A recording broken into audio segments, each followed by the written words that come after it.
আসসালামু আলাইকুম আপুরা, সবাই কেমন আছো? I hope you are all doing really well. আমি আলহামদুলিল্লাহ অনেক ভালো আছি। আজকে সকালে ঘুম থেকে উঠে একটা পার্সেল রিসিভ করেছি। এটার ভিডিও দেখার জন্য তোমাদেরকে ফেসবুক পেজটা ভিজিট করতে হবে। এটা একটা অ্যাকনে ট্রিটমেন্ট সেট, আর এর ব্যবহার বিধি আমি সবকিছু ফেসবুক পেজে বলে দেবো। সুন তোমরা পেজটা চেক করতে পারো। এই জেলটার প্যাকেজিংটা না আমার এত পছন্দ হয়েছে। উপরের সাইডটা দেখো কাঠের টাইপ। এটা ব্যবহার করার পর খালি হওয়ার পর আমি ফেলে দিব না, এটাকে আবার রিইউজ করব। সকালবেলা ঘুম থেকে উঠে না আমার তেমন কোনো কাজই থাকে না। অন্যান্য হাউস ওয়াইফের মতো অত বেশি ব্যস্ত আমি থাকি না, কারণ আসলে এখনো মনে হয় আমার নিজের সংসার শুরু হয়নি। যখন নিজের সংসার শুরু হবে তখন হয়তোবা অনেক অনেক কাজ থাকবে। তবে এখন শুধুমাত্র ঘর পরিষ্কার করা বা অন্যান্য টুকটাক কাজই হচ্ছে আমার প্রধান কাজ। আচ্ছা, তোমরা ঘরের আসবাবপত্রগুলো কিভাবে পরিষ্কার করো বলো তো?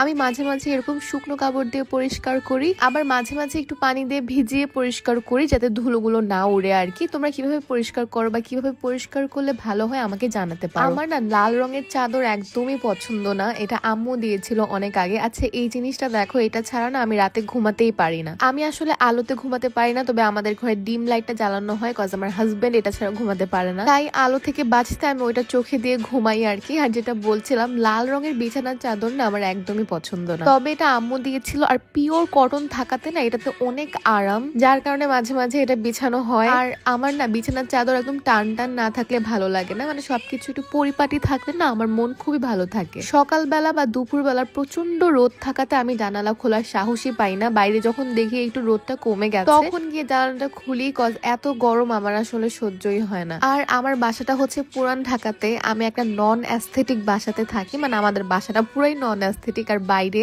একদমই ভালো ভিউ নেই, কজ পুরান ঢাকাতে একটা বাসা আর একটা বাসার সাথে অনেক বেশি ক্লোজ। আর বেশিরভাগ বাসা দেখবা রং করা থাকে না তেমন একটা, মানে খুব কম বাসায় রং করা হয়, এরকম দেখতে হয় বাসাগুলো। এটা হচ্ছে আমার জানালার বাইরের দৃশ্য, যেটা আমার খুবই অপছন্দের, এই জন্য জানলা সহজে খোলা হয় না আমার। তবে মাঝে মাঝে না এখানে এক ঝাঁক পাখি এসে আড্ডা দেয়, মানে অনেক কিচির মিচির করে, যে জিনিসটা একটু ভালো লাগে। ঘরটর গুছানো শেষ, এখন আমি ফ্রেশ হতে চলে যাব। আমার না শীতকাল সহ্য হয় না, আমার প্রচুর ঠান্ডার সমস্যা আছে আর কি। তবে ইদানিং দেখছি গরমকালেও আমার ঠান্ডা লাগছে, মানে পানি দিয়ে মুখ ধুলো মনে হয় ঠান্ডা লেগে যাচ্ছে। যাদের ঠান্ডার আর অ্যালার্জির সমস্যা আছে তাদের আলাদা করে শত্রুর প্রয়োজন নেই, আর এই দুইটাই আমার আছে। সো ফ্রেশ হয়ে আসলাম, আর এখন হচ্ছে নাস্তা খাবো। নাস্তা খাওয়ার আগে আমি হালকা একটু স্কিন কেয়ার করে নিব। আর স্কিন কেয়ার তেমন কিছু না, মুখটা অনেক বেশি ড্রাই লাগছে, আমি একটা ময়শ্চারাইজার ইউজ করছি। আমি জানি না কেন আমার কিন্তু অয়েলি স্কিন, তবে মাঝে মাঝে স্কিন এত বেশি ড্রাই হয়। আমি আগে চিন্তা করতাম অয়েলি স্কিনের মানুষদের অনেক সমস্যা, ড্রাই স্কিন যাদের তাদের লাক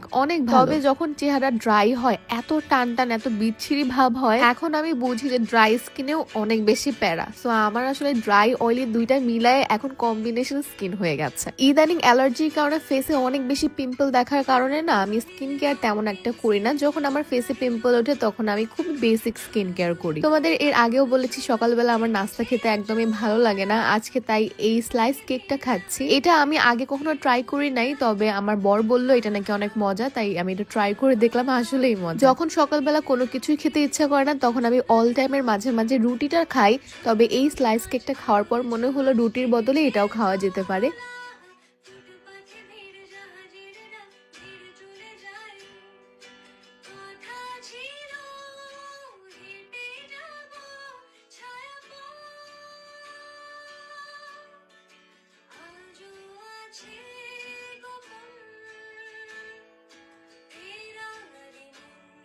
এই সময়টাতে ঘরে কেউ থাকে না, তাই আমি সবকিছু খুবই আস্তে ধীরে করতে থাকি। এই বোতলটা সবাইকে এত ব্যবহার করতে দেখেছি আমি অনলাইনে, তারপর নিজে একটা কিনেছি। এইটাতে 3 লিটার পানির মতো আটে, আর এত সুন্দর করে প্রত্যেকটা টাইমিং লেখা আছে যে কখন কতটুকু পানি খেতে হবে। আগে আমার অত একটা পানি খাওয়া হতো না, বাট এটা ব্যবহার করার পর থেকে না আমার টাইম টু টাইম পানি খাওয়া হচ্ছে। So it's a really good thing. তো এরপর আমি শাওয়ারটা নিয়ে নিলাম, আর গরমকালে অনেকক্ষণ টাইম নিয়ে আমি শাওয়ার নিই, আমার অনেক ভালো লাগে। ঝর্ণা ছেড়ে অনেকক্ষণ নিচে দাঁড়িয়ে থাকি, আর অনেক কিছু চিন্তা করতে করতে কখন যে সময় চলে যায়। যাই হোক, প্রেয়ার শেষে এখন আবার একদমই হালকা স্কিন কেয়ার, মানে এবার স্কিন কেয়ার করবোই না তেমন একটা, কজ কয়েকটা পিম্পল হয়েছে, ওগুলো চলে গেলে আবার শুরু করব। পিম্পল থাকা অবস্থায় ফেসে কোনো কিছু এক্সট্রা ইউজ করতে হয় না, না হলে হচ্ছে আরো ট্রিগার হয়ে বেশি বেশি পিম্পল হওয়া শুরু হয়। আমি ইদানিং না এই জিনিসটা আমার আইব্রোসে দিচ্ছি, আর এটাতে দেখলাম যে ভালোই একটা রেজাল্ট দিচ্ছে, কজ আমি অনেক ভিডিওতে দেখি যেরকম ভ্যাসলিন দিলে না এরকম আইব্রোস গুলো একটু ঠিক ঠিক হয় আর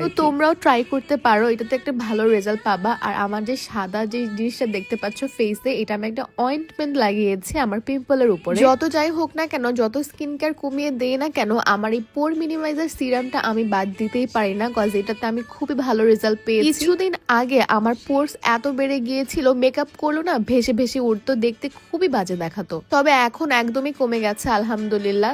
এরপর হচ্ছে আমি দুপুরের খাবারটা খেয়ে নিচ্ছি। দুপুরবেলা আমার একা খাওয়ার কারণ হচ্ছে অনেকে হচ্ছে আমার আগেই খেয়ে নেয় আর আমি ওই যে আস্তে ধীরে সবকিছু করে টোরে তারপর খাই। আগে প্রচুর তাড়াহুড়ো করতাম কাজে, তবে আমি স্লো লিভিং এর অনেক ভিডিও দেখতে দেখতে না আমার এত শান্তি লাগছিল, যেটা আমি এখন আমার নিজের জীবনে অ্যাপ্লাই করার ট্রাই করছি। এখন একটা টুক করে ঘুম নিব। সব সময় দুপুরবেলা ঘুমানো হয় না, যে সময়টাতে আসলে আমার রাতে ঘুম কম হয় তখন আমি দুপুরে ঘুমাই। ঘুম থেকে উঠে কি মনে করে যেন অর্ধেক চুলই কেটে দিলাম। ইদানিং গরমে আমার স্কাল্প অনেক বেশি ঘামছে, এই জন্য আমি চুলটা কেটে একটু ছোট করে ফেলেছি যাতে বাতাস লাগে আর আমার চুল আসলে একদম বড় হয় না, তবে ছোট চুল আমি এখন এমন অভ্যস্ত হয়ে গেছি, একটু বড় হলেই কেমন কেমন যেন ফিল হয়। বিকেল বেলা আমরা একটু ঘুরতে বের হয়েছিলাম আর এখন কেরানীগঞ্জে আছি। এই সাইডটাতে আসলে আমার মন ভালো হয়ে যায়, কারণ গাছপালা এরকম গ্রামীণ পরিবেশ দেখলে আমার অনেক শান্তি লাগে। আমি অনেকবার তোমাদের সাথে শেয়ার করেছি, যারা আমাকে ফেসবুকে ফলো করে আর কি, তাদের সাথে, যে আমার মনে হয় আমি একদম বুড়ো বয়সে কোনো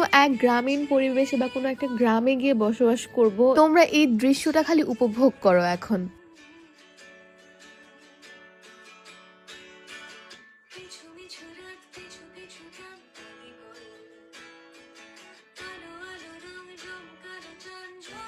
এরপর ঘুরতে ঘুরতে আমরা কলাতিয়াতে একটা মিষ্টির দোকানে যাই। এখানের দইটা বেশ মজা, আমরা এখানে আসলে প্রায় খাই। তবে আমার খুবই ভুল হয়েছে, আজকে দইয়ের ক্লিপটা না ডিলিট হয়ে গেছে। মানে আমি হচ্ছে ইউটিউবের জন্য ক্লিপ নিয়েছিলাম, ওইটা ডিলিট হয়ে গেছে। এটা ফেসবুকের জন্য নেয়া, ওইটাই আমি তোমাদের সাথে অ্যাড করে দিলাম। এখানে রসমালাই যেটা আমি খাচ্ছি, এটার প্রাইস 120 টাকা। এটা এত মজা, এত ঘন। নেক্সট কোনোদিন তোমাদের সাথে পুরো ডিটেলস শেয়ার করব, যাতে তোমরাও এখানে গিয়ে ট্রাই করতে পারো। আর এখানে দইটাও অনেক মজা। দইয়ের প্রাইস মনে হয় 60 or 70 এরকম। আমরা যখনই কেরানীগঞ্জের সাইডে যাই বা কলাতিয়ার সাইডে যাই, আমরা অবশ্যই এই দই আর রসমালাইটা ট্রাই করি, আমাদের খুবই ভালো লাগে। এরকম অর্ধেক ক্লিপ শেয়ার করাতে আমার কষ্ট লাগছে, কজ দেখতেও ভালো লাগছে না। প্লিজ তোমরা কনসিডার করবে ব্যাপারটা, কজ আসলে ভুল হয়ে গেছে। এরপর এই সাইডটা থেকে না আমরা বেলনা ইকো রিসর্টের সাইডে গিয়েছিলাম। ওইখানে রাস্তাগুলো আরো সুন্দর। আর এখানে আমি কি যেন বলছিলাম আর হয়তো বলছিলাম যে আমার এখানে এসে খুবই ভালো লাগছে, আমার গ্রামীণ পরিবেশ খুবই ভালো লাগে।